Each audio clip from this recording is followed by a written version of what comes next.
ஒரு அமைச்சருக்கு முடியவில்லை என்றால் எம்ஜி ராமச்சந்திரா மருத்துவமனைக்கு போவார்கள். அப்ப அரசு மருத்துவமனை ஏன் தரமில்லை? தரமில்லை. அப்ப தரமற்ற மருத்துவமனையை எதுக்காக நடத்துகிறார்கள்? அதற்கு எத்தனை ஆயிரம் கோடி நிதியை ஒதுக்குகிறீர்கள்? அப்ப அந்த நிதி எங்கே போகிறது? ஒரு தனியார் முதலாளி கொடுக்கிற மருத்துவ தரத்தை ஒரு அரசு 8 கோடி மக்களால் நிறுவப்பட்ட அரசு கொடுக்க முடியவில்லை என்றால் அரசு தோற்று போகிறது. கையாளாத அரசு, தோல்வியுற்ற அரசு. அந்த அரசைத்தான் நீங்கள் தொடர்ச்சியாக தேர்ந்தெடுத்துக் கொண்டிருக்கிறீர்கள். உடன் பிறந்தவர்களே, எப்படிப்பட்ட கொடுமை பாருங்கள்.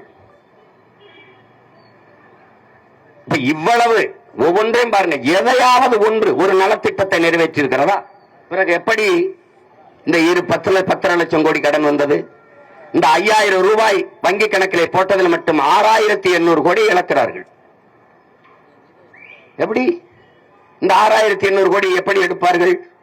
இந்த தேர்தல் வருது, கொடுத்து விட்டீர்கள். அடுத்த முறை அடுத்த தேர்தலுக்கு கொடுப்பீர்களா? அடுத்த முறை அடுத்த ஆண்டு கொடுப்பீர்களா? இந்த ஆண்டு கொடுக்கிறீர்களா? அடுத்த ஆண்டு வங்கியில் கணக்கு போடுவீர்கள் 5000 போடுவீர்களா? எப்படி போடுவீர்கள்? படிக்க போகிற கல்லூரிக்கு போகிற பெண்களுக்கு 1000 3 ஆண்டு கொடுப்பீர்கள். படித்து முடித்து விட்டவர் 1000 யார் கொடுப்பா?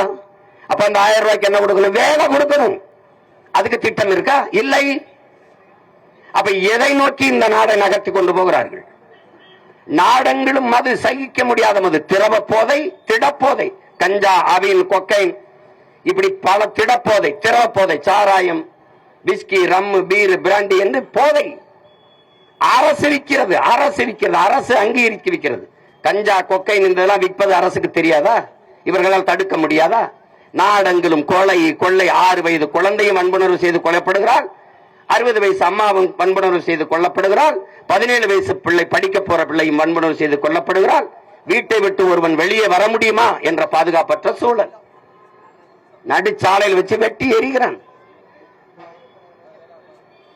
அப்ப எதை நோக்கி இந்த நாடு செல்கிறது? எப்படிப்பட்ட ஆட்சி முறையை இவர்கள் நடத்தி கொண்டிருக்கிறார்? மதுவை வைத்துக் கொண்டு, அரசே மதுவை வித்துக் கொண்டு, பெண்களுக்கான பாதுகாப்பு என்பதும் சட்டம் ஒழுங்கும் என்பதும் வேடிக்கையானது. ஒரு வெற்று பேச்சு, வெட்டி பேச்சு. அது எப்படி காப்பாற்றுவீர்கள்?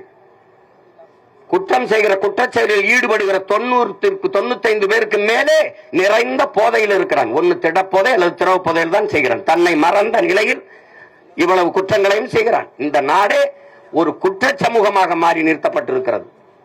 இதை எப்படி தடுப்பது? யார் தடுப்பது? இதையெல்லாம் பார்த்து பார்த்து சகித்து பொறுக்க முடியாமல் தான் உங்களிடமிருந்தே உங்களுக்காக கிளர்ந்து எழுந்து வந்தோம் என் உடன் பிறந்தார்களே.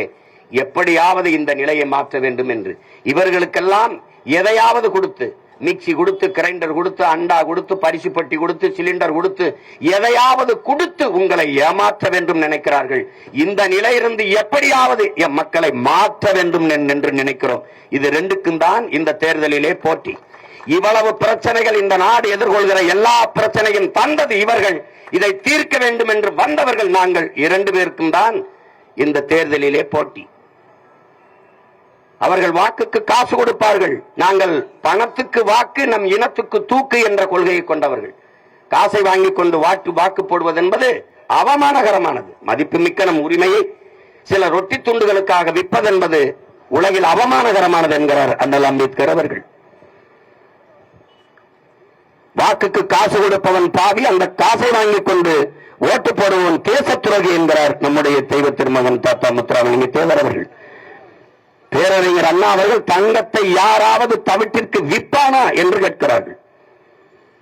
ஜனநாயகத்தில் மக்களாட்சியை ஏற்றுக்கொண்ட நாட்டிலே மதிப்புமிக்க உரிமை, மக்களிட்ட இருக்கிற வலிமையான கடைசி உரிமை வாக்குதான்.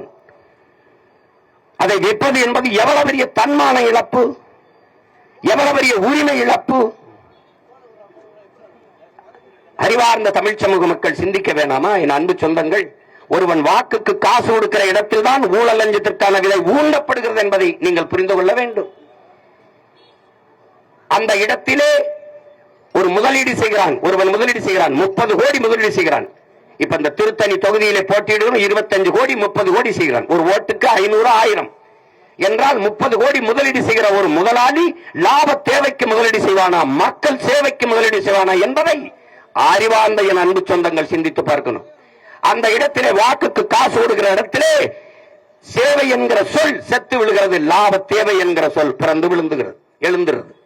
அங்கே மாண்புமிக்க ஜனநாயகம் கொலை செய்யப்பட்டு கேடுகட்ட பணநாயகம் உயிர்த்து எழுகிறது.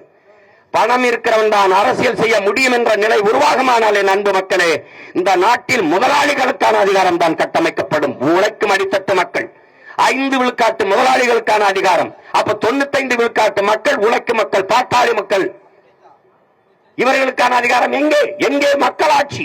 எங்கே மாண்புமிக்க ஜனநாயகம்? எப்படி இருக்கும்? இந்த ஜனநாயகத்தை கட்டியமைக்கத்தான நமது பாட்டவர்கள் முன்னவர்கள் தூக்கில் தொங்கினார்கள், செக்கிழுத்தார்கள், சிறைப்பட்டார்கள், மிதிப்பட்டார்கள், வதைப்பட்டார்கள். இதுக்காக போராடி சுதந்திரம் பெற்றோம். இதற்காகவா? தண்ணீர் விட்டா வளர்த்தோம், சர்வேசா கண்ணீரால் காத்தோம், இப்பயிரை கருக திருவிழமோ என்கிறார் நமது பாட்டன் பாரதி. இந்த சுதந்திர பயிரை கண்ணீரால் காத்தோம் என்கிறார். இதற்காகவா? அறிவு சமூகம் சிந்திக்க வேண்டாமா?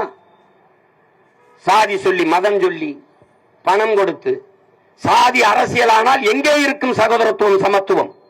மதம் அரசியலானால் எங்கே இருக்கும் மானித நேயம், மானுட